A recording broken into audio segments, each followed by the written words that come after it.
Masih di channel YouTube Al-Hidayah Tambak Rejo Official. Jangan lupa subscribe, like, komen, share YouTube channel kami. Cek. Ya.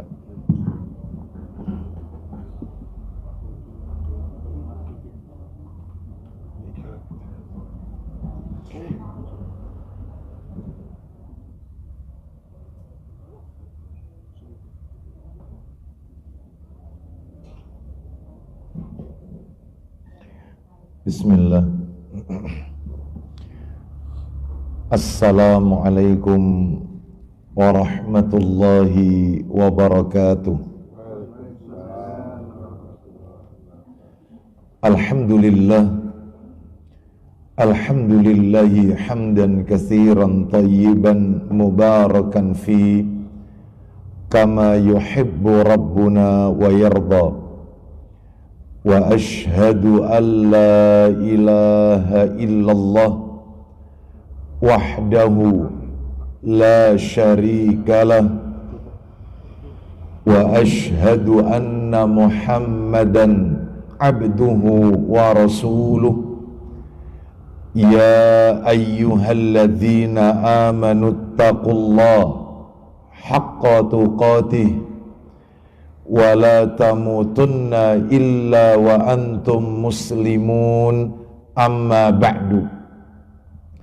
Fa inna asdaqal hadisi kitabullah wa khairal hadi hadi Muhammadin sallallahu alaihi wasallam wa syarral umuri muhdatsatuha wa kulla muhdatsatin bid'ah wa kulla bid'atin dhalalah wa kulla dhalalatin finnar. Ikhwan wa akhwati fillah, bapak-bapak, ibu-ibu, kaum muslimin dan muslimah, jamaah majelis taklim yang semoga dimuliakan oleh Allah Subhanahu wa ta'ala. Kepada sahibul bait, semoga Allah Subhanahu wa ta'ala melimpahkan karunia rahmat dan barakah pada keluarga dan usaha beliau. Tidak ada kata yang patut kita ucapkan di pagi hari ini selain rasa syukur kita kepada Allah Subhanahu wa ta'ala atas segala karunia nikmat yang telah Allah berikan kepada kita. Di antara kenikmatan-kenikmatan tersebut yang kita rasakan di pagi hari ini adalah nikmat sehat, nikmat diberikannya kita kemudahan dan kesempatan untuk duduk sejenak mendengarkan ayat-ayat Allah, mendengarkan hadis-hadis Nabi sallallahu alaihi wasallam melalui talabul ilmi, menuntut ilmu. Semoga langkah kaki kita, niat kita menuju ke majelis ini tidak lain untuk menuntut ilmu, semuanya tercatat di sisi Allah sebagai pemberat timbangan amal kebajikan kita kelak di yaumil hisab. Bapak ibu kaum muslimin dan muslimah rahimani wa rahimakumullah, pagi hari ini kita akan lanjutkan pembahasan kita. Seperti biasa, kajian kita di Kamis pekan yang ketiga di Ataya Batik Madura, yaitu di kediaman Ibu Acil dan Bapak Ansor, yaitu pembahasannya adalah tentang kitab yang ditulis oleh Syekh Khalid Al-Husainan hafizahullah ta'ala, kitab yang berjudul Aksaru min alfi sunnatin fil yaumi wal laylah, yang sudah diterjemahkan ke dalam bahasa Indonesia lebih dari 1000 amalan sunnah dalam sehari semalam. Menurut catatan saya, pertemuan kita terakhir bulan yang lalu kita telah menuntaskan sunnah yang nomor 2, yaitu sunnah keluar dan masuk kamar mandi. Sedangkan pagi hari ini kita akan memasuki bab yang baru, sunnah yang nomor 3. Apa itu? Sunnah dalam wudhu. Sunnah dalam wudhu. Bagaimanakah etika tata cara wudhu yang diajarkan oleh baginda Rasul Sallallahu Alaihi Wasallam? Bapak Ibu kaum muslimin dan muslimah rahimani wa rahimakumullah. Sebelum materi ini berjalan lebih jauh, agar materi ini tertata dengan baik, tidak melebar kemana-mana, materi tentang sunnah dalam wudhu ini saya bagi menjadi 5 bagian, 5 poin. Apa itu? Yang pertama, saya akan menyampaikan tentang definisi wudhu. Apa sih wudhu itu? Kita sering mendengar istilah wudhu, kata wudhu, tapi kita tentunya sebagian kita belum tahu wudhu itu apa. Ini yang pertama. Yang kedua, pembicaraan kita tingkatkan lagi, keutamaan wudhu. Apa keutamaannya? Orang itu kalau tidak pernah lepas air wudhu, batal wudhu lagi, batal wudhu lagi. Apa keutamaannya? Orang yang selalu memperbaharui wudhu. Ini yang nomor 2 Bapak Ibu, yang nanti kita akan bahas. Yang ketiga, yaitu kondisi-kondisi atau waktu-waktu disunnahkannya kita untuk berwudu. Kapan saja kita ini disuruh wudu. Nah, dalam kondisi apa kita itu disuruh untuk berwudu? Nanti kita sebutkan ada 12 itu insya Allah. Ada 12 keadaan kita itu disuruh wudu. Rata-rata selama ini yang kita ketahui kan kalau mau sholat wudu. Ini bukan mau sholat saja.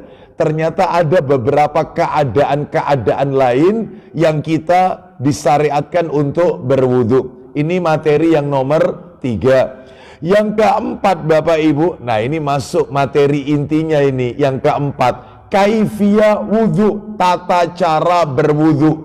Bagaimana membasuh tangan yang benar, bagaimana berkumur yang benar, bagaimana membasuh wajah. Wajah itu batasannya itu dari mana ke mana, itu yang harus terkena air.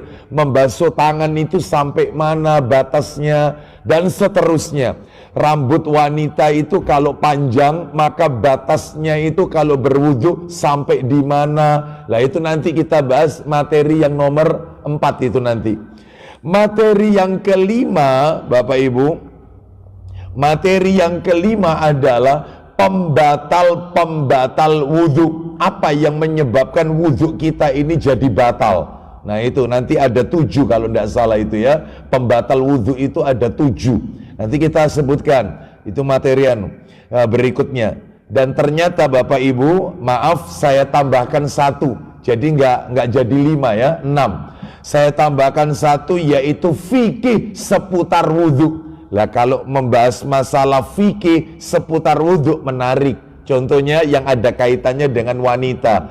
Bagaimana wudhunya wanita yang memakai kutek atau pitex ya, pewarna kuku ya.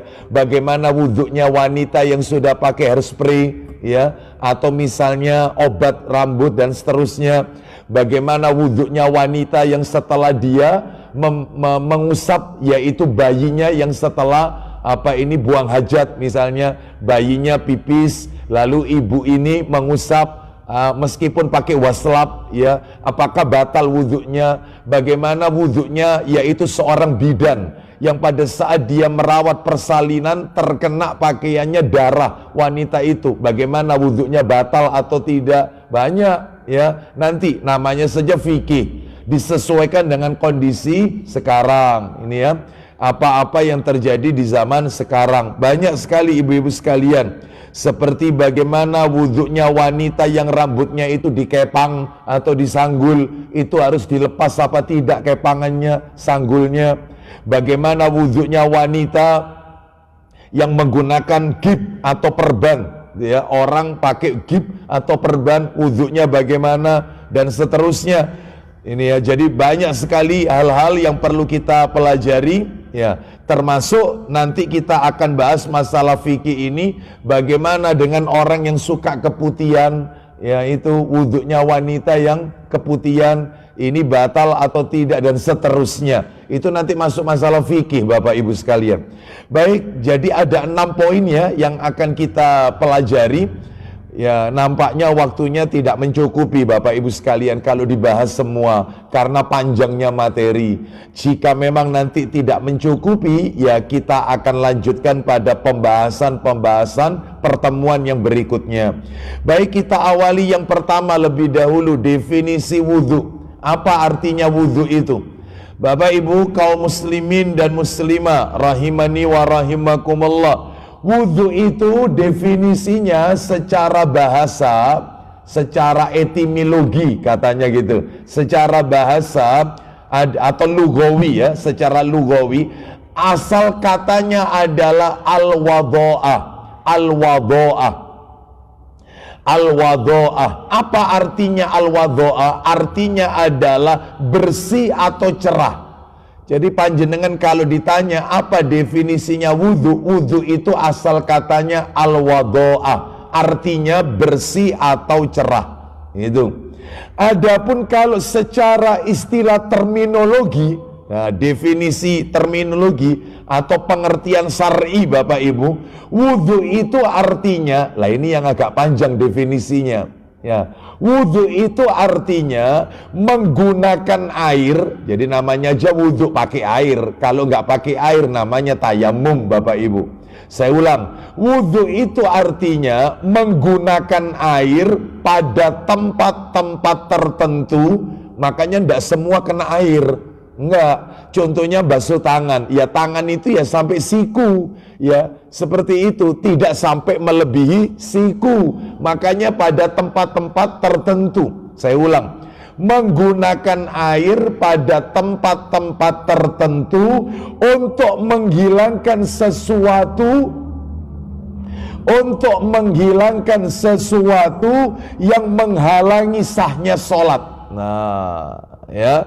Jadi itu definisi wudhu yang disebutkan dalam kitab Shahih Fiqh Sunnah. Baik, Bapak Ibu sekalian rahimani wa rahimakumullah, saya ulang ya, definisi wudhu secara istilah syar'i, terminologi, menggunakan air pada tempat-tempat tertentu, tempat-tempatnya tertentu, untuk menghilangkan sesuatu yang menghalangi sahnya sholat, ya. Jadi sholat tidak sah kalau nggak pakai wudhu. Nah itu ya. Lah bagaimana wudhu itu? Wudhu itu ya pakai air. Terus air itu digunakan kemana? Pada tempat-tempat tertentu di tubuh kita untuk menghilangkan sesuatu yang membuat sholat kita nggak sah. Nah itu. Ini definisi wudhu. Baik, insya Allah dari definisi ini saya yakin Bapak Ibu sudah punya gambaran, sudah bisa memahami, yaitu tentang definisi wudhu. Sekarang kita masuk materi yang nomor 2. Apa tadi Bapak Ibu nomor 2 tadi? Keutamaan wudhu. Apa keutamaannya orang itu kalau suka berwudhu? Batal wudhu lagi. Maaf, buang angin wudhu lagi. Ya. Terus begitu, terus memperbaharui wudhu Bapak Ibu sekalian. Apa keutamaannya? Bapak Ibu sekalian rahimani wa rahimakumullah, keutamaannya banyak, tapi saya sebutkan cuma 3 saja. Mudah-mudahan 3 ini mewakili. Mudah-mudahan dengan 3 ini panjenengan termotivasi untuk selalu suka berwudhu.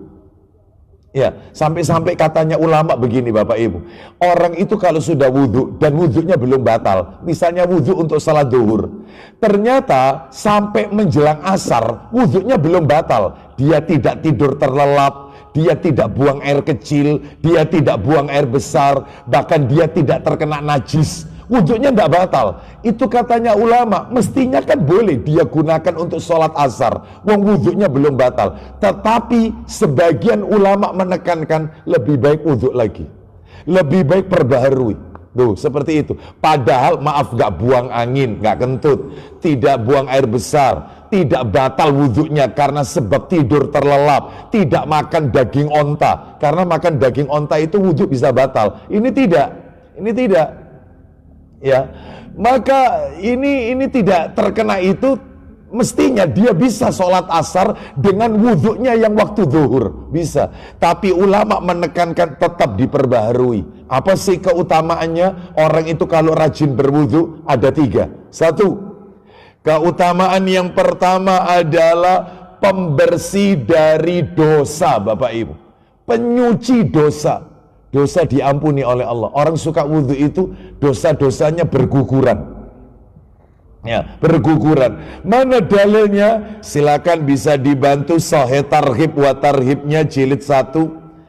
Ya, jilid 1. Hadisnya nomor 182. Jilid 1 nomor 182. Jilid 1 nomor 182 riwayat Muslim. An Utsman ibni Affan radhiyallahu an qala Rasulullah sallallahu alaihi wasallam man tawaddoa fa ahsanal wudu'a kharajat khatayahu min jasadihi hatta takhruja min tahti adfari. Silakan. Dari Utsman bin Affan radhiyallahu an, ia berkata, Iya. Rasulullah SAW bersabda, apa isi sabdanya?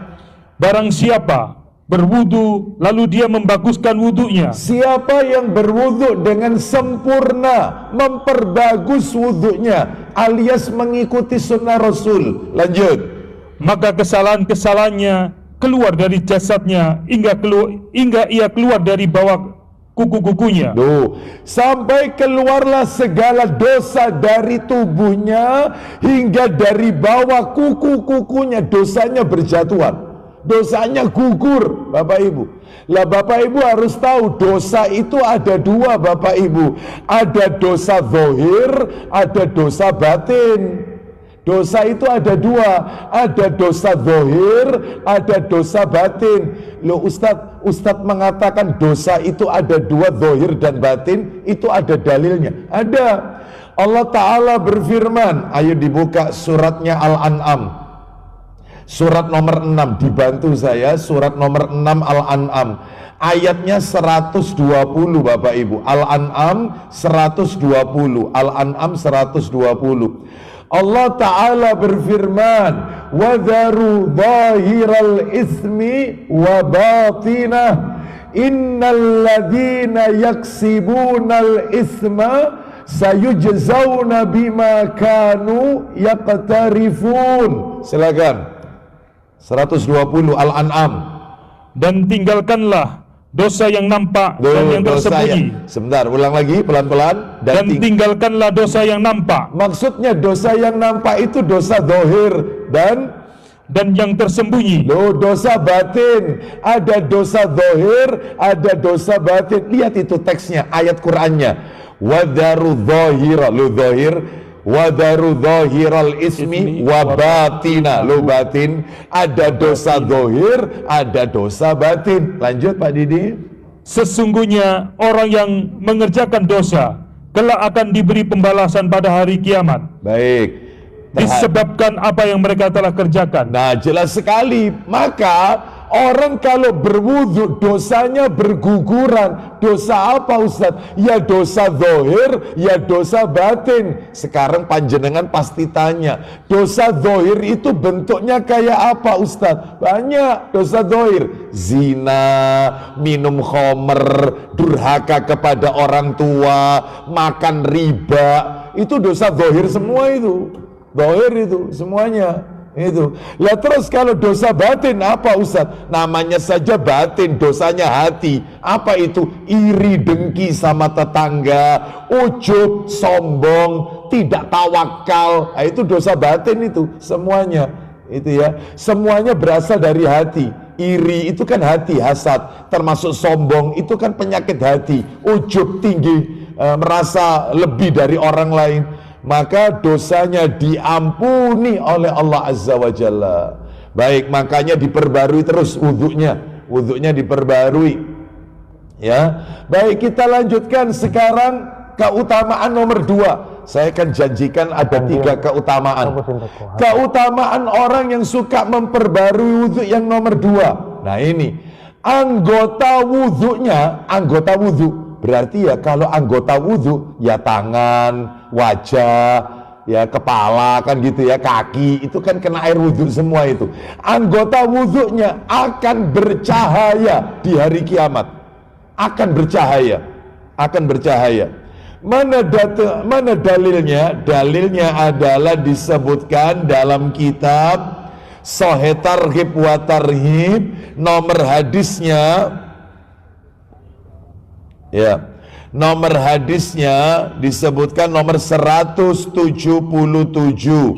Sahih Targhib wa Tarhib atau 176 aja, 176. Sahih Targhib wa Tarhib 176. An Abi Hurairah radhiyallahu an. Ini riwayat Bukhari Muslim ini. Qala sami'tu Rasulullah sallallahu alaihi wasallam, inna ummati yud'auna yaumal qiyamah ghurran muhajjalina min asaril wudhu. Jelas sekali.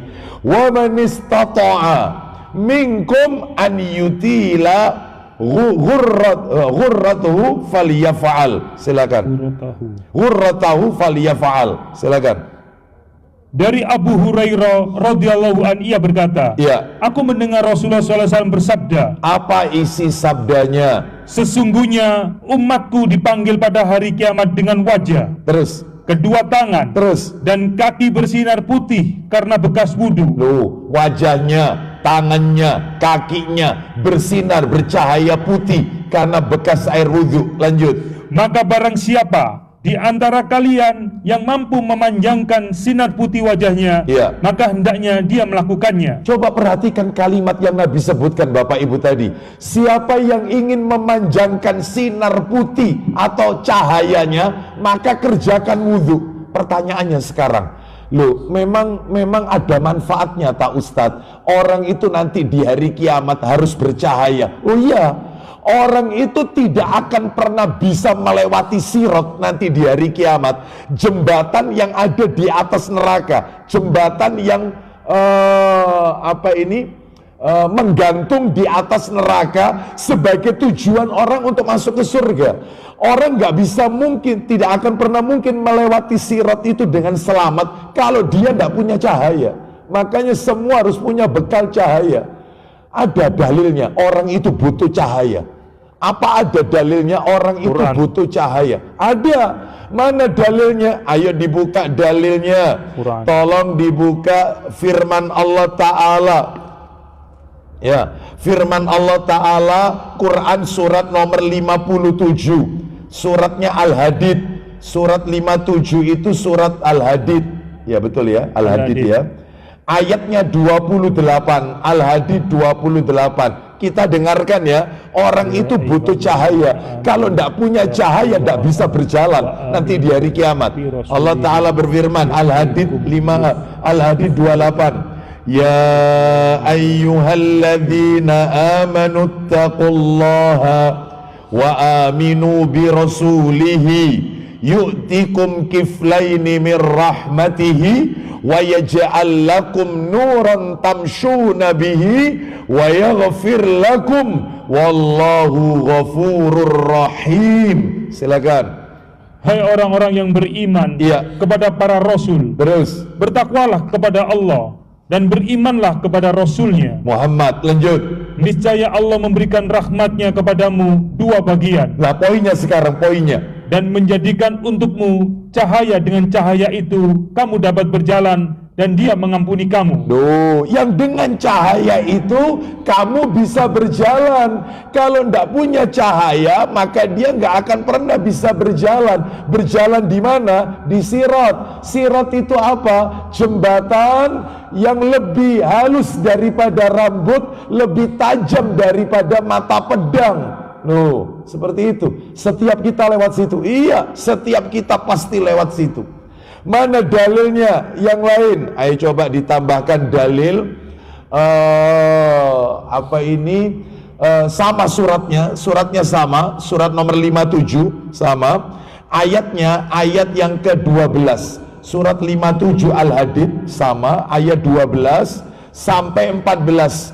12 sampai 14. Yauma taral mu'minina wal mu'minati yas'a nuruhum baina aydihim wa biaymanihim bushrakumul yauma jannatu tajri min tahtihal anhar khalidina fiha dzalika huwal fawzul azim. Silakan.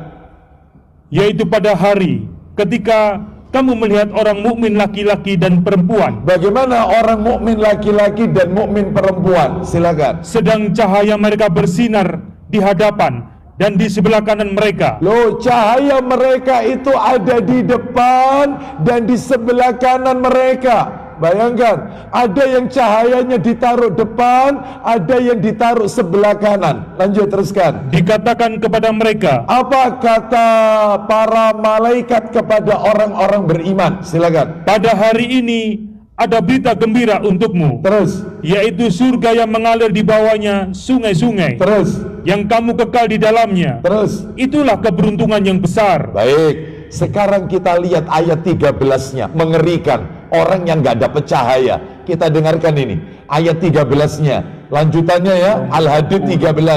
Yauma yaqulul munafiquna wal munafiqatu lilladzina amanu nzuruna naqtabis min nurikum qila irji'u wara'akum faltamisu nura fadhuriba bainahum bisurin lahu bab batinuhu fihi rahmah wa zahiruhu min qibalihil adab.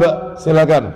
Pada hari ketika orang-orang munafik laki-laki dan perempuan berkata, Munafik laki-laki dan munafik perempuan, apa kata mereka, Pak Didi? berkata kepada orang-orang yang beriman, Ya, tunggulah kami, terus. supaya kami dapat mengambil sebagian dari cahayamu. Penting punya cahaya itu, sampai orang munafik minta cahaya kepada orang beriman. Lanjut, teruskan. Dikatakan kepada mereka, Apa itu? kembalilah kamu ke belakang Terus. dan carilah sendiri cahaya untukmu. Duh, seperti itu, cari sendiri. Lanjut, teruskan. Lalu diadakan di antara mereka dinding yang mempunyai pintu. Baik, di dalam pintu itu ada apa, Pak Didi? Di sebelah dalamnya ada rahmat, Maksudnya surga, yang di luar pintu dan di sebelah luarnya dari situ ada siksa.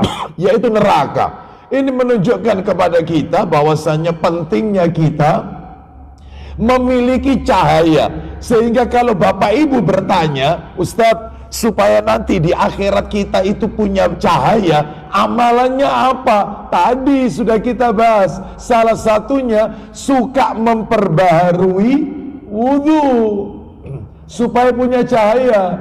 Terus apa lagi, Ustadz? Supaya kita itu bercahaya nanti di hari kiamat. Banyak di antaranya. Nih saya tunjukkan, terutama ibu-ibu, tolong dicatat ya. Diingat-ingat ini, supaya punya cahaya nanti di hari kiamat, yaitu yang berikutnya amalannya selain memperbarui wudhu adalah jangan mencabut uban. Jangan suka mencabut rambut putih, jangan, karena punya rambut putih itu cahaya nanti di hari kiamat. Oh itu, ya. Makanya kalau sudah rambutnya, jenggotnya putih, biarkan. Ya, mana dalilnya? Abu Dawud. Saya nggak bawa Abu Dawudnya, yang download aja. Iya.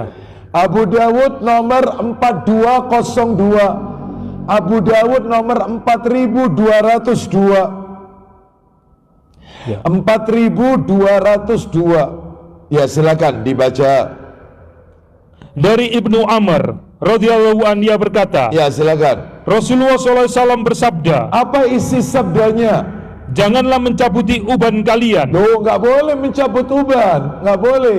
Terus lanjut. karena tidaklah seorang muslim yang rambutnya beruban Ya, kecuali uban tersebut akan menjadi cahayanya pada hari kiamat. Loh, uban itu bisa mendatangkan cahaya, nanti dia tambah banyak rambut putihnya, tambah bagus cahayanya nanti di hari kiamat. Untung rambut putih. Meskipun kelihatan tua nggak apa-apa.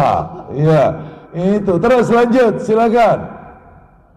Dalam sebuah riwayat disebutkan, Bagaimana punya rambut putih itu? Satu rambut putih bagaimana? kecuali Allah akan mencatatnya sebagai satu kebaikan dan Terus? menghapus satu kejelekannya. Punya satu rambut putih, diberi satu pahala, dihapus satu dosa. Tambah banyak rambut putihnya, Putih apa? tambah banyak pahalanya. Ya. Lah sekarang tidak, malah nyuruh anaknya 1.500.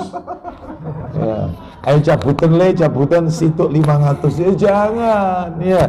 Itu bekal kita untuk mendapatkan cahaya. Memang nggak enak, nggak nyaman punya rambut putih gatal, nggak nyaman, kelihatan tua. Kalau bapak ibu kepingin agar tidak tampil tua, apalagi wanita ya, kan dia harus tampil cantik di hadapan suaminya, sedangkan rambutnya sudah beruban, diberi anu aja pacar henna atau katam, itu boleh senyawa dengan air. Yang nggak boleh itu semir, nggak boleh di bleaching, disemir ya, pakai zat-zat kimia yang akibatnya air wudhu nggak senyawa nanti, sehingga dia nanti nggak disebut orang yang berwudhu karena airnya tidak masuk ke pori-pori kepala. Makanya pakai pacar aja, memang nggak kayak semir. Pacar itu paling nggak sampai 1 bulan atau 1 bulan lebih dikit, mudar, jadi pacar lagi. Abu Bakar aja jenggotnya warnanya kuningan, warna kunyit. Karena diberi pewarna jenggotnya, nggak apa-apa. Makanya panjenengan kalau ke Arab Saudi, umroh atau haji, kan macam-macam mereka. Ada yang jenggotnya merah, coklat, rambutnya, nggak apa-apa, itu dikasih pacar, boleh ya. Boleh, yang penting jangan dicabut. Dan yang penting lagi, jangan diwarnai seperti rambut asal, disemir hitam, maka tidak akan mendapatkan bau wanginya surga.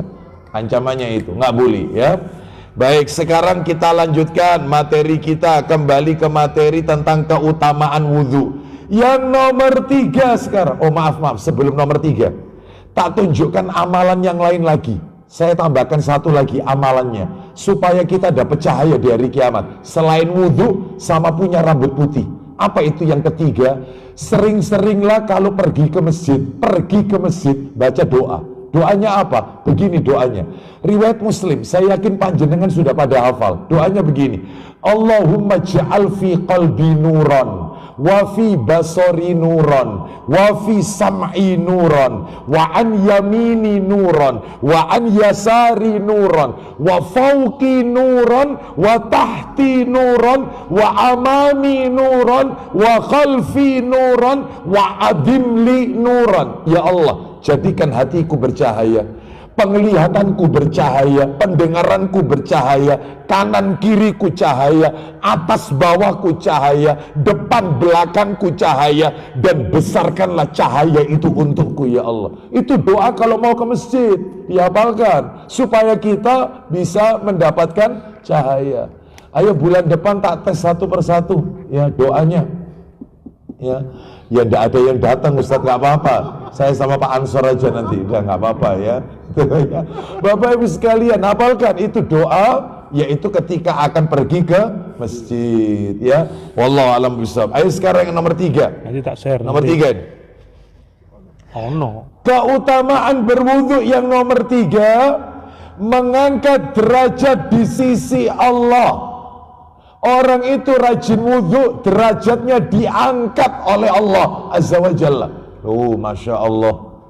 Loh, memangnya Ustadz, surga itu ada levelnya tak Ustadz? Ada derajatnya? Ada. Nanti tak tunjukkan level-levelnya. Baik, sekarang kita dengarkan dulu dalilnya. Orang itu kalau rajin berwudhu, diangkat derajatnya. Coba dibuka Sahih Targhib wa Tarhib. Nomor hadisnya 192. Sahih Targhib wa Tarhib nomornya 192 ya. An Abi Hurairah radhiyallahu anhu qala Rasulullah sallallahu alaihi wasallam, ala adullukum ala ma yamhullahu bihil khataya wa yarfa'u bihi darajat. Silakan. 192. Iya, 192. Ayo. Dari Abu Hurairah radhiyallahu an bahwa Rasulullah SAW bersabda, Isi sabdanya, maukah kalian untuk aku tunjukkan sesuatu yang dengannya Allah menghapus kesalahan-kesalahan dan mengangkat derajat? Loh, bayangkan, maukah kalian aku tunjukkan satu amalan yang kalau kalian ajarkan, yang kalian lakukan, maka dosa-dosa kalian akan dihapus oleh Allah dan akan diangkat derajatnya oleh Allah. Loh, apa itu amalannya? Ternyata amalannya ada 3 kata Nabi. Amalan penghapus dosa dan mengangkat derajat. Qalu bala ya Rasulullah. Silakan Pak Didik, kata para sahabat. Mereka menjawab, Ya. tentu wahai Rasulullah. Tentu kami mau wahai Rasulullah. Apa amalannya itu? Kata Nabi, 1. Isbaghul wudu'i alal makari. 2. Wa kasratul khata. Wa kasratul khuta ilal masajid. 3. Wantidarus salati ba'das salah. Silakan. Beliau bersabda, Ya. menyempurnakan wudhu dalam keadaan yang dibenci seperti sangat dingin. Stop. Yang pertama amalannya mengangkat derajat, menghapus dosa, berwudhu pada saat kondisi yang dibenci. Contoh, berwudhu di musim dingin. Atau misalnya berwudhu saat kita sakit. Dokter sudah ngasih warning, memberikan peringatan, Bapak tolong ya, jangan banyak gerak dulu, Ibu jangan banyak gerak dulu, karena ini masa penyembuhan. Tolong nanti kalau sholat sambil tiduran aja, kalau nanti wudhu tayamum aja. Khawatirnya nanti kalau banyak gerak, maka nanti tidak sembuh-sembuh. Tapi dia tetap nekat, gak iso, wong air ada kok, ya. Jadi dia tidak nurut, tetap wudhu, ya.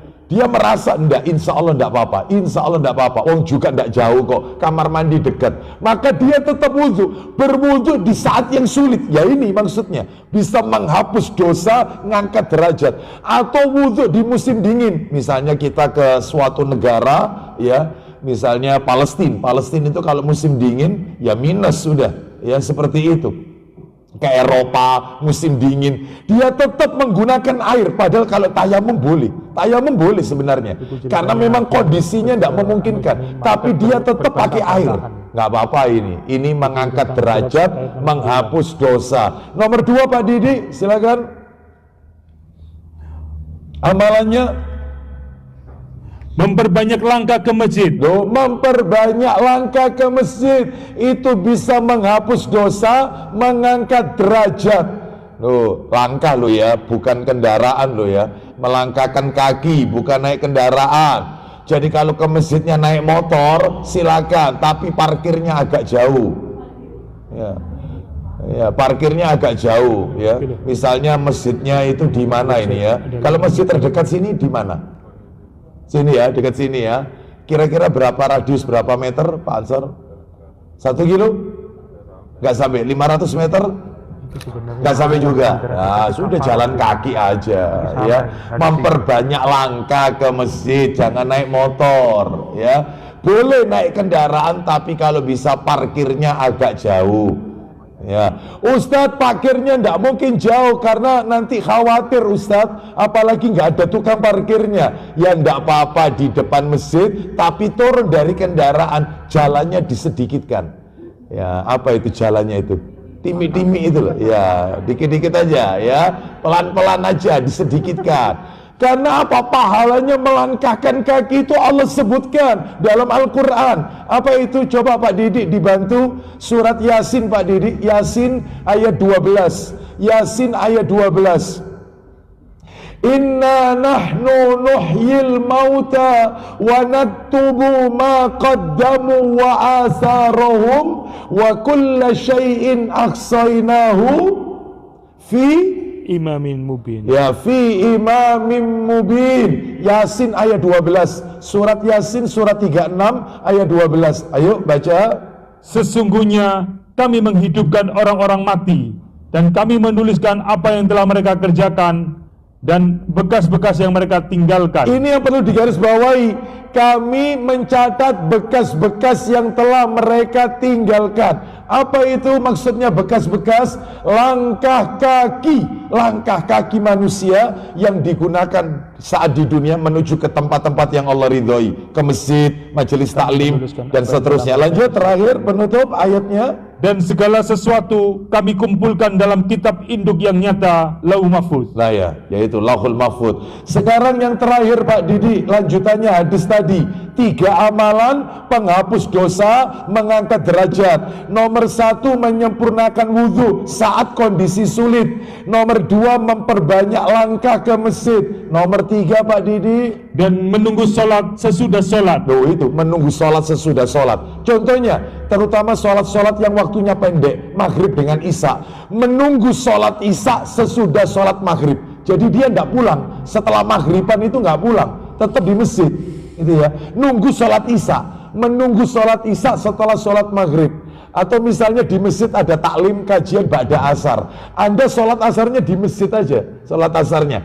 Terus kemudian ikut kajian taklim sampai kajiannya berakhir maghrib, Anda ikut sholat maghrib di masjid itu. Yaitu yang namanya menunggu sholat setelah sholat, menunggu sholat maghrib setelah sholat asar, begitu seterusnya. Loh Ustadz, lah kalau misalnya saya subuhan di masjid, sholat subuh di masjid, menunggu suruk Ustadz, saya zikir pagi petang baca Quran, lalu sholat 2 rakaat di masjid itu juga, apa masuk kategori ini? Enggak, karena sholat isyraq itu hukumnya sunnah. Yang dimaksud di sini adalah 2 waktu sholat fardu, 2 waktu sholat fardu, menunggu sholat setelah sholat, 2 waktu sholat fardu, terutama yang waktunya berdekatan, biasanya ya maghrib isya biasanya. Makanya kalau sudah maghrib, sholat maghrib di masjid, kalau bisa jangan pulang, kalau nggak ada kepentingan. Mending di masjid, yaitu baca Quran, jangan ngerasani ustadz, nggak usah. Sambil nunggu waktu sholat ngerasani ustadznya, ya seperti itu ya. Yang diobrolkan kalau lelaki ya biasanya poligami kan gitu ya, nggak usah ya, zikir aja baca Quran, ya. Langsung praktek. Baik, kita lanjutkan sekarang masuk materi nomor 3. Ini yang agak panjang. Masih ingat Bapak Ibu materi nomor 3 yang akan kita bahas dari sunnah dalam wudhu ini apa? Iya betul, kondisi. Kondisi atau waktu disunnahkannya kita berwudhu. Totalnya ada 13 yang benar. 13 totalnya. Tadi kan 12, ternyata 13. Kondisi apa? 13. Kondisi atau waktu disunnahkannya untuk berwudu. Ada 13. 1, ketika mau pergi ke masjid. Ya kalau bisa wudunya mulai dari rumah, kalau ke masjid. Loh Ustadz lah kalau di tengah jalan batal, ya nanti wudunya di masjid aja, jangan pulang lagi. Nggak kelar-kelar ini nanti ya. Jadi kalau bisa wudhunya di rumah, jadi berangkat dari rumah itu sudah dalam keadaan suci. Mana dalilnya? Ayo dibuka dalilnya. Sahih Muslim, yaitu nomornya 627, Muslim 627, Sahih Muslim 627. An Abi Hurairah radhiyallahu an qala Rasulullah sallallahu alaihi wasallam, man tatahhara fi baitihi thumma masya ila baitin min buyutillahi liyaqdi faridatan min faraidillah. Silakan. Dari Abu Hurairah radhiyallahu an, ia berkata, Silakan. Rasulullah SAW bersabda, Isi sabdanya. siapa yang berwudu di rumahnya, Wudhunya di rumah, lanjut. kemudian dia pergi ke masjid menunaikan sholat wajib, Pergi ke masjid tapi sudah wudhu duluan di rumah, lanjut. maka setiap dia melangkah 2 langkah, Kanat khatwatahu ihdahuma takhuttu khati'atan wal ukhra tarfa'u darajatan. Ulang lagi dikit tadi, maka maka setiap dia melangkah 2 langkah, Setiap kali dia melangkah 2 langkah, langkahnya yang pertama, langkahnya yang pertama menghapus 1 dosa, langkahnya yang kedua, sedangkan langkah yang kedua mengangkat derajatnya 1 derajat. semakin jauh rumah dari masjid, semakin banyak dosa diampuni, derajat diangkat.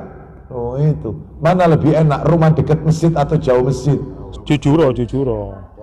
Dekat masjid Bu ya. Oh ya, pahalanya ya Apa noe?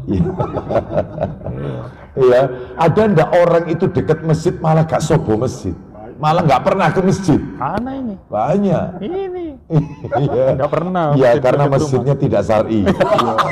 Bapak Ibu sekalian, ada juga orang itu yang rumahnya jauh dari masjid, malah dia tidak pernah ketinggalan takbiratul ihramnya imam. Jadi adzan itu belum adzan sudah datang. Ada, ya semua tergantung niatnya. Saya punya teman itu Bapak Ibu sekalian, dia memang mulai dari SMA suka mapala, mendaki gunung. Kesenangannya itu memang. Sampai kuliah ndak ketemu lagi, sampai terakhir ketemu di acara pernikahan. Saya tanya, piro anakmu berapa? Tanya keluarga dan seterusnya. Saya tanya lagi, apa kebiasaannya tetap berjalan? Ya tetap Ustadz, namanya hobi. Ustadz sebutkan gunung-gunung di Indonesia ini, semua sudah saya injak dengan kaki saya. Wah, Masya Allah. istimewa ini ya. Subhanallah. Gunung apa saja sudah diinjak dengan mendaki, soalnya senangnya. Satu saat qadarullah, saya diundang kajian di dekat rumahnya, kajiannya ba'da subuh. Ternyata dia tidak kelihatan. Saya tanya sama takmirnya, panjenengan kenal sama namanya si Fulan? Loh ya kenal Pak Ustadz. Loh Pak Ustadz kok kenal? Koncoku biyen SMA itu, teman saya. Mana rumahnya? Loh itu Ustadz, pagar putih itu Ustadz. Saya datang jam 6 selesai suruk kan, selesai kajian saya datangi. Saya bel rumahnya. Assalamualaikum.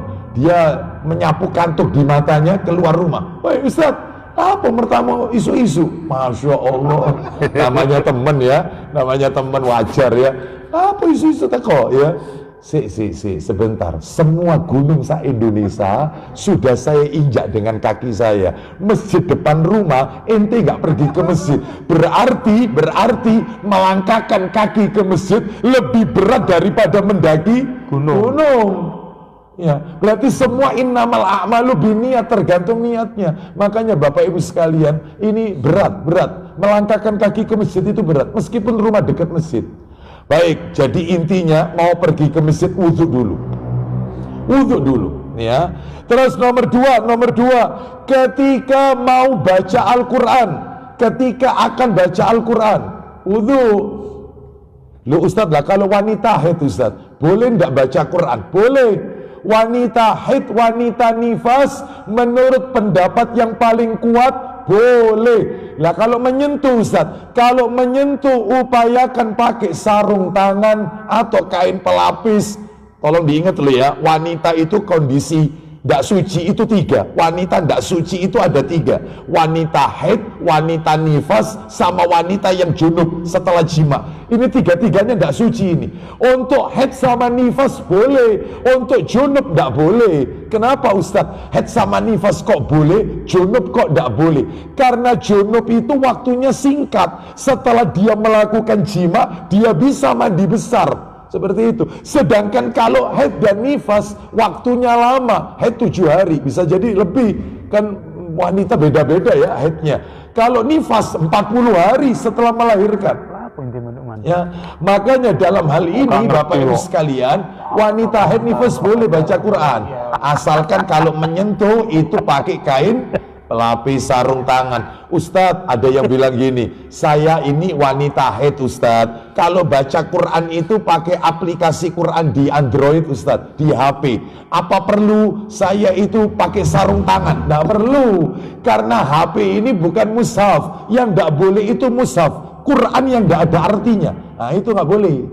Tapi kalau Quran terjemah, apalagi Quran tafsir Quran, boleh. Karena apa? Karena tafsir Quran itu lebih banyak tafsirannya daripada ayat Qurannya. Nah itu sama dengan baca majalah Islam. Di situ ada ayat-ayat Quran. Nggak apa-apa megang majalah itu. Nggak harus pakai sarung tangan. Seperti itu. Wallahu a'lam wa bishawab ya. Jadi kalau bisa wanita yang tidak haid, kalau mau baca Quran, suci Bu. Wudhu dulu, wudhu dulu. Bapak-bapak juga gitu, kalau mau pegang Quran, wudhu dulu. Mana dalilnya? Al-Quran dalilnya, surat nomor 56. Ayat surat 56, Al-Waqi'ah. Al-Waqi'ah, surat 56 itu Al-Waqi'ah. Al-Waqi'ah. Ayatnya, ayat 77 sampai 79. 77 sampai 79. Innahu laqur'anun karim fi kitabim maknun la yamassuhu illal mutahharun. Silakan. Ayo. Sesungguhnya Al-Quran ini adalah bacaan yang sangat mulia 78-nya, pada kitab yang terpelihara, yaitu di Laul Mahfuz. 79 terakhir. Tidak menyentuhnya kecuali orang-orang yang disucikan. Loh, tidak menyentuhnya kecuali orang yang suci. Kata para alim ulama di sini adalah wudhu, sebagaimana di dalam tafsir Ibnu Katsir di juz yang ke-8 halaman 29. Sekarang kita bahas yang nomor 3. Kapan kita itu disuruh wudhu? Kalau mau tidur wudhu. Mau tidur wudhu.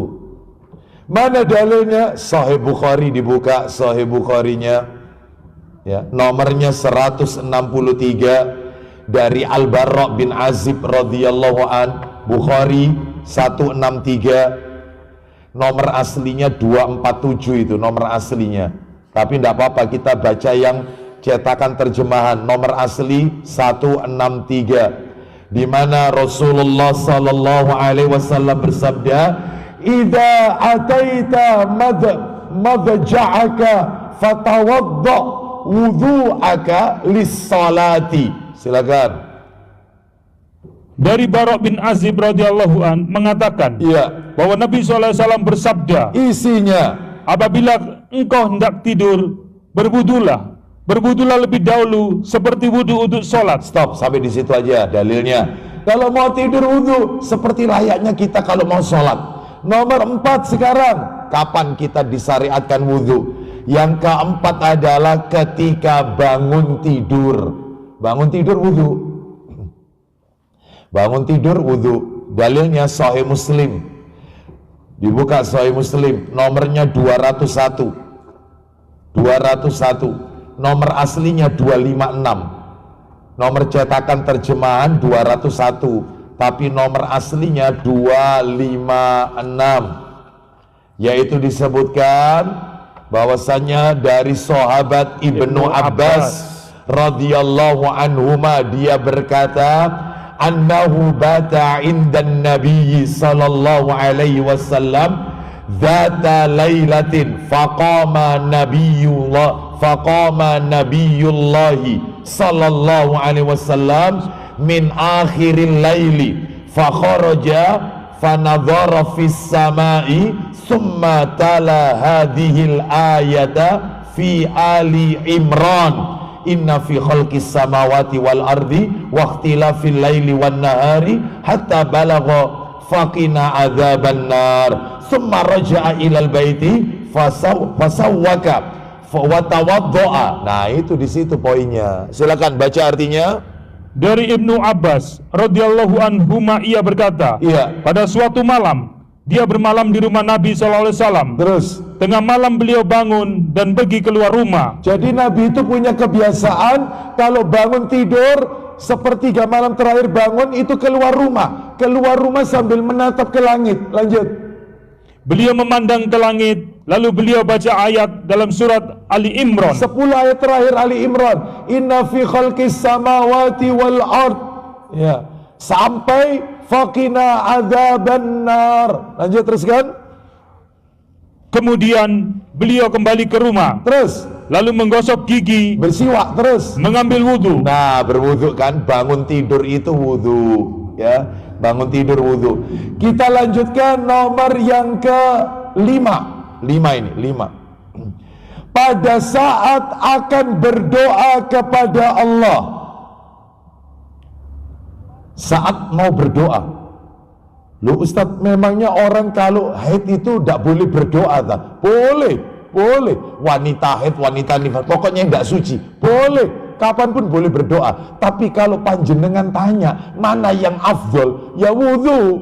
Afdolnya kalau mau berdoa itu wudhu dulu, wudhu. Sekalipun tidak wudhu tidak apa-apa, tapi yang afdol itu wudhu. Mana dalilnya? Bapak Ibu akan kaget kalau dengar dalil ini. Rasul itu loh kondisi perang mau berdoa masih ngambil wudhu. Ini perang loh ini, di depan itu musuh. Beliau mau berdoa minta sama Allah ambil air wudhu dulu. Kondisi perang. Lah kita kan tidak kondisi perang, santai, nggak ada sesuatu yang menghalangi kita. Ya wudhu mau berdoa, usahakan suci. Ustadz kalau saya haid tetap wudhu, Ustadz mau berdoa ya percuma. Ya Anda tetap tidak dikategorikan suci karena Anda sedang haid, ya. Baik, mana dalilnya? Sahih Bukhari.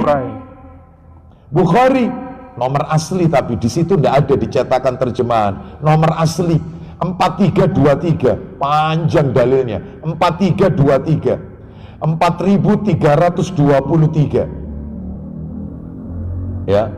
4323 itu dari Abu Musa radhiyallahu an, panjang sekali hadisnya. Intinya Nabi itu mendoakan sahabatnya namanya Abu Amir. Siapa Abu Amir ini? Pamannya sahabat Abdullah bin Qais ketika selesai perang Autos. Nah itu Nabi mengambil air wudhu, lalu Nabi mendoakan pamannya Abu Amir, mendoakan Abu Amir pamannya Abdullah bin Qais radhiyallahu anhuma. Sekarang kita lanjutkan nomor 6. Kapan kita disuruh wudhu? Nomor 6, setelah makan daging onta. Habis makan daging onta. Pernah makan daging onta? Tak pernah ya? Kita kalau umroh itu di hotel, salah satu menunya biasanya pakai daging onta.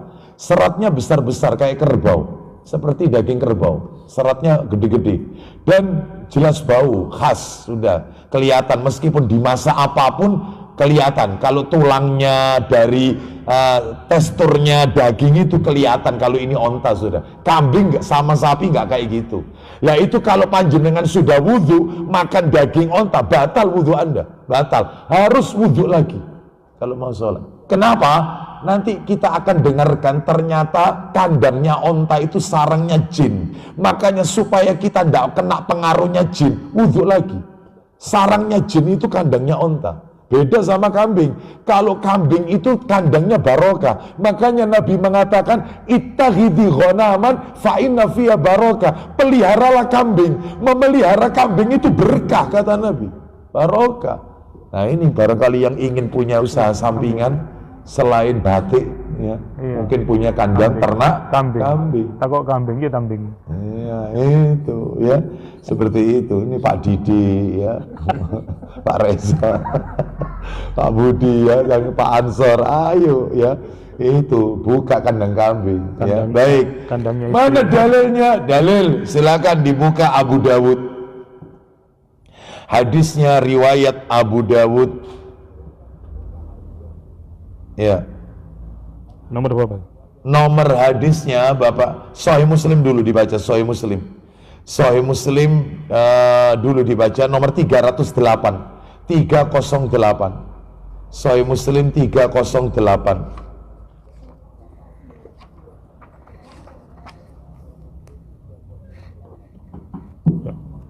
Dari Jabir bin Samurah. Iya, silakan.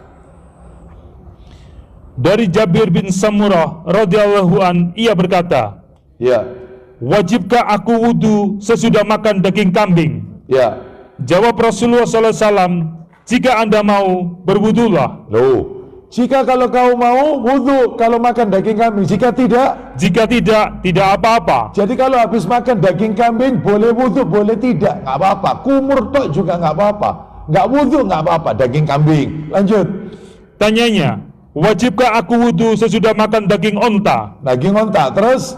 Jawabnya, ya. Ya, harus. Ya, lanjut. Berwudhulah sesudah makan daging onta. Baik. Coba dibuka yang Abu Dawud lebih lengkap. Abu Dawud nomornya 184. Abu Dawud 184. Abu Dawud nomor 184. Abu Dawud 184. Ayo kita dengarkan ini lebih lengkap ini dalilnya. Silakan. Sebentar Ustaz. Nanti akan saya tunjukkan gimana kalau bukan daging onta, minum susu onta. Oh, pernah minum susu onta? Belum. Ya, itu pencuci perut itu. Kalau habis minum susu onta sudah harus deket-deket kamar mandi. Ya, pencuci perut itu ya. Itu. Ya, lanjut silakan. Dari Barok bin Asid radhiyallahu an, dia berkata, Silakan. Rasulullah SAW pernah ditanya tentang berwudu karena makan daging onta. Terus. Maka beliau SAW bersabda, Silakan. berwudulah karenanya. Berwuduklah kalau makan daging onta. Lanjut. Dan beliau juga ditanya tentang berwudu karena makan daging kambing. Apa kata Nabi kalau daging kambing?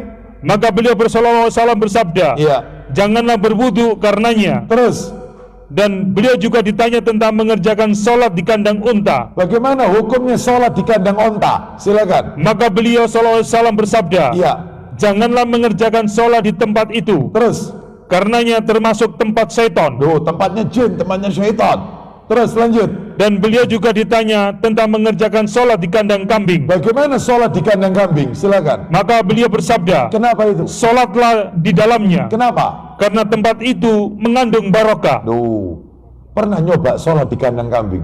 Gak kuat ambune. Gak kuat ambune? Ya gak kuat ambune gimana? Dulu Masjid Nabawi belum dibangun, Nabi sholat di kandang onta. Masjid Nabawi belum dibangun, Kambing. Nabi pernah sholat di kandang onta. Karena apa? Karena tempat ini berkah. Memelihara kambing itu berkah. Kambing bukan onta. Nabi sholat di kandang kambing. Iya. Nabi sholat di kandang kambing. Nabi sholat di kandang kambing karena kandang kambing itu berkah. Ya, Nabi justru melarang sholat di kandang onta karena kandang onta itu tempat mangkal sarangnya syaitan. Bahkan ada riwayat di atas punuknya onta itu ada syaitan, di atas punuk onta. Makanya kalau habis makan daging onta, wudhulah. Sekarang pertanyaannya, kalau susu onta bagaimana? Maka Nabi bersabda, riwayat Imam Ahmad, tawaddu'u min albanil ibil. Berwudhulah kalian dari susu onta. Oh, berarti sama. Ibil. Ya, ibil. Kalau kambing ghanam, kalau sapi bakor. Bakor, baik bakor. Baik, sekarang kita lanjutkan nomor berapa? 6. 7. Nomor 7. Kondisi kita disuruh wudhu. Nomor 7. Setelah muntah. Jadi kita kalau habis muntah, mual, muntah, maka wudhu. Ya, jadi kita habis muntah nih, maka berwudhulah. Mana dalilnya? Dalilnya adalah riwayat Tirmidzi. Tirmidzi nomor 87. Tirmidzi nomor 87. Disebutkan bahwasannya Rasulullah sallallahu alaihi wasallam dari Abu Darda ya, dari Abu Darda radhiyallahu an, nomor 87. Ya, silakan dibaca. Dari Abu Darda. Panjang itu ya? Iya. Baik. Abu Baidah. Silakan. Oh ini, ya. Dari Abu Darda radhiyallahu an, dia berkata, Ya. Rasulullah SAW muntah, lalu beliau berbuka dan berwudu. Nah, Nabi setelah muntah itu beliau berwudu. Ya. Sekarang kita lanjutkan yang ke-8. Nomor 8, setelah jima. Setelah melakukan jima, wudu. Kalau mau melanjutkan tidur, setelah jima mau tidur atau mau makan, mau menyentuh makanan, maka kata Nabi boleh, tapi wudu dulu. Ya, wudu dulu sebelum tidur atau ketika setelah jima dia mau makan, maka wudu dulu. Setelah itu boleh makan. Jangan kemudian setelah jima langsung tidur, atau setelah jima dia menyentuh makanan. Jangan, tapi wudhu dulu. Mana dalilnya? Dalil, yaitu di dalam hadis riwayat Muslim, Sahih Muslim ya, nomornya 253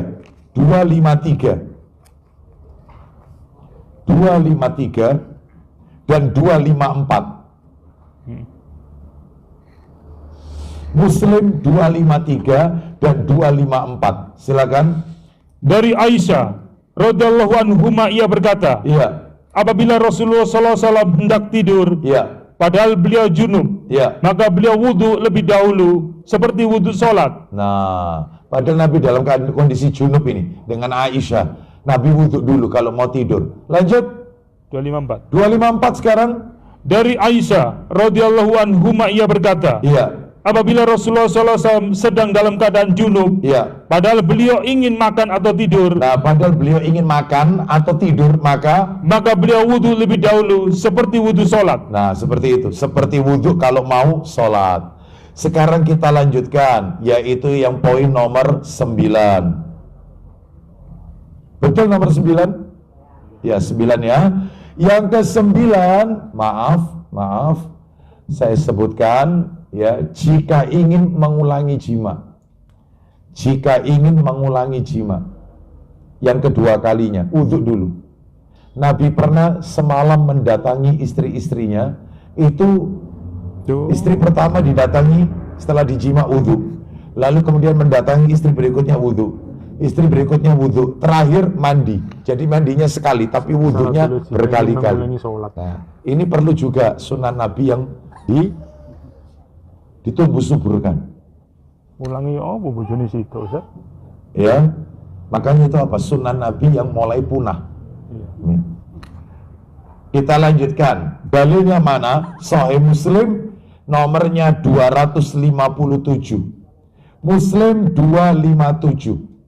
Silakan. Nabi SAW bersabda, "Idza ata ahadukum ahlahu thumma arada an ya'uda falyatawadda." Silakan. Dari Abu Sa'id Al-Khudri radhiyallahu an ia berkata, Ya. Rasulullah SAW bersabda, Isinya, apabila kamu bersenggama, kemudian ingin hendak mengulanginya kembali, maka hendaklah wudhu lebih dahulu. nah wudhu lebih dahulu ya. Yang ke-10, setelah mengantarkan jenazah ke pekuburan, wudhu. Jadi bapak-bapak terutama ya, yang ngantarkan mayit ke pekuburan, maka kembalinya itu wudhu. Ya, wudhu dulu. Kembali setelah ngantarkan jenazah. Tapi kalau nggak ngantarkan jenazah, ikut mandikan mayit, maka mandi, bukan wudhu. Jadi kalau kita habis mandikan jenazah, mandi kita, ya itu. Tapi kalau kita nggak ikut mandikan, cuman ikut nyolati sama ngantarkan ke pekuburan, maka kembalinya itu wudhu. Mana dalilnya? Dalilnya hadis Tirmidzi. Nomornya 993, Tirmidzi 993, riwayat Tirmidzi 993. Nabi sallallahu alaihi wasallam bersabda, ya silakan. Dari Abu Hurairah radhiyallahu an secara mauquf. Silakan. 993. Ya. Ya. 993. Dari Abu Hurairah radhiyallahu an dari Nabi sallallahu alaihi wasallam, beliau bersabda, silakan. setelah memandikannya, maka ia harus mandi. Terus. Dan setelah membawanya, maka ia harus wudhu. Nah, stop sampai di situ. Habis memandikan mayit, ya mandi. Habis mengantarkan mayit, itu berwudhu. Yang ke-11 sekarang. 11. Pada saat menjenguk orang sakit. Menjenguk orang sakit. Ini, sunnah ini, menjenguk orang sakit. Jadi berangkatnya itu wudhu dulu. Berangkat itu wudhu. Kalau mau besuk, mau jenguk orang sakit.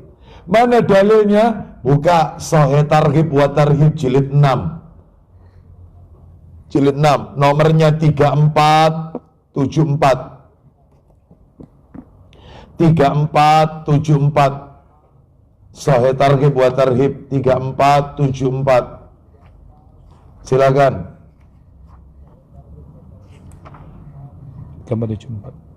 3474. Dari Abu Hurairah radhiyallahu an dia mengatakan, ya, Rasulullah SAW bersabda, apa isi sabdanya?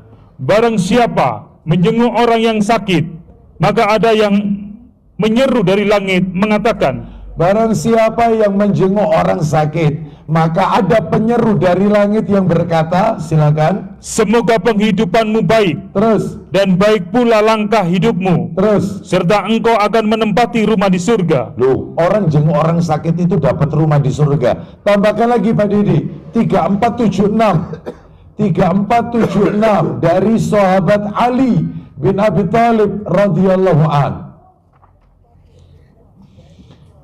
Dari Ali radhiyallahu an, dia mengatakan, Ya, aku pernah mendengar Rasulullah SAW bersabda, ya. tidak ada seorang muslim pun yang menjenguk muslim yang lain pada waktu pagi, Terus, kecuali dia akan didoakan oleh 70.000 malaikat sampai dia memasuki waktu sore. loh, didoakan 70.000 malaikat. Doa ampunan mulai pagi sampai sore. Lah kalau jenguknya sore, lanjutkan. Jika dia menjenguknya sore hari, dia akan didoakan oleh 70.000 malaikat sampai memasuki waktu pagi. Masya Allah, seperti itu fadilahnya Bapak Ibu sekalian ya. Terus Bapak Ibu kita tambahkan loh, di mana dalilnya? Kalau mau menjenguk itu wudhu, mana dalilnya? Ternyata itu ada di Sahih Muslim. Nomornya 1588, 1588. Sahih Muslim 1588. Tuh, 1588. Kok 17? Kayak gitu. Ya, 1588. ayat-ayat mengenai warisan. Iya betul, 1588. Dari Jabir Ya. bin Abdullah radhiyallahu an, ia berkata, Iya, pada suatu ketika aku jatuh sakit. terus. Lalu Rasulullah SAW datang menjengukku bersama-sama dengan Abu Bakar Nah terus, dengan berjalan kaki. lanjut, Ketika itu aku sedang pingsan. lanjut. Rasulullah SAW mengambil air wudhu, kemudian dipercikannya kepadaku sisa air wudhunya. Nah jadi boleh seperti ini, wudhu dulu, lalu dipercikkan ke wajah orang yang sakit atau diusapkan di tubuh bagian orang yang sakit, di bagian tubuh dari orang yang sakit. Seperti itu ya. Jadi sunnahnya itu berwudhu. Kita lanjutkan yaitu yang ke 12. Sebelum mandi janabah. Karena salah satu tata cara mandi janabah itu pakai wudhu. Wudhu dulu sebelum mandi janabah. Dalilnya adalah Sahih Bukhari. Sahih Bukhari nomornya 172. Silakan. Tafadhal, Bukhari 172 dari Ibnu Abbas radhiyallahu anhuma. Silakan. Ibnu Abbas radhiyallahu anhuma. Dari Ibnu Abbas radhiyallahu anhuma, ia berkata, Iya, bahwa Maimunah radhiyallahu anha bercerita, iya. aku sediakan air untuk mandi Nabi SAW. Maksudnya mandi janabat ini, mandi besar. Lanjut. Maka beliau cuci kedua belah tangannya. Nah, wudhu dulu kan. Ya, seperti itu. Terakhir yang ke-13, saat akan sholat. Jelas, kalau mau sholat ya harus suci, wudhu dulu.